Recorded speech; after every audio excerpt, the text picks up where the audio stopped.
সামাজিক যোগাযোগ মাধ্যম ফেসবুকে পোস্ট দিয়ে জাতীয় নাগরিক পার্টি চট্টগ্রামের সাতকানিয়া উপজেলা সমন্বয় কমিটি থেকে এক নেতা পদত্যাগ করেছেন। তার নাম আরফান উদ্দিন মাসুদ। শুক্রবার রাত 9টা 8 মিনিটে ফেসবুকে নিজের ব্যক্তিগত অ্যাকাউন্টে পোস্ট দিয়ে তিনি এই সিদ্ধান্ত জানান। তিনি কমিটিতে 1 নম্বর যুগ্ম সমন্বয়কারী পদে ছিলেন।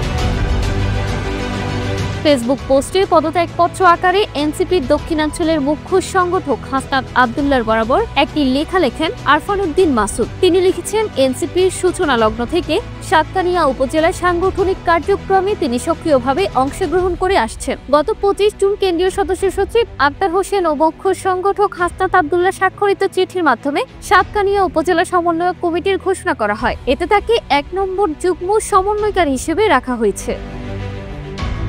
পোস্টে তিনি অভিযোগ করে বলেন, কমিটি ঘোষণার ক্ষেত্রে এক ব্যক্তির একক সিদ্ধান্তে কোনো ধরনের আলোচনা বা পরামর্শ ছাড়া এই কমিটি গঠন করা হয়েছে, যা গণতান্ত্রিক প্রতিক্রিয়ার পরিপন্থী। তাছাড়া তিনি এই পদে থাকবেন এ ব্যাপারে তাকে আগে অবগত করা হয়নি। এ কারণে তিনি পদত্যাগ করছেন। পাশাপাশি এরপর থেকে এনসিপির রাজনৈতিক কর্মকাণ্ডের সঙ্গে আর কোনো সম্পর্ক রাখবেন না।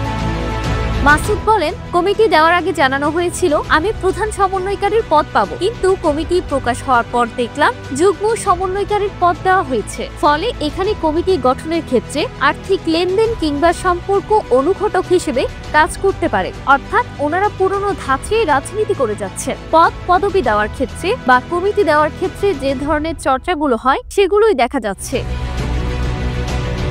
মাসুদের অভিযোগের বিষয়ে দলটি চট্টগ্রাম দক্ষিণ জেলার সংগঠক সিফাত হোসেন সাংবাদিকদের বলেন, কমিটি গঠনের পর এইউ মাসুদের বিষয়ে অভিযোগ আসতে থাকে। তিনি আওয়ামী লীগের সুবিধাভোগী ছিলেন। এই অভিযোগের বিষয়ে তিনি নিজের অবস্থান পরিষ্কার করতে পারেননি। এ কারণে কমিটির বাকি সদস্যরা তাকে নিয়ে কাজ করতে আগ্রহী ছিলেন না। এসব কারণে তিনি পদত্যাগ করছেন। এছাড়া কমিটি দেওয়ার ক্ষেত্রে আর্থিক লেনদেন বা সম্পর্ক কোনোটাই ঘটেনি।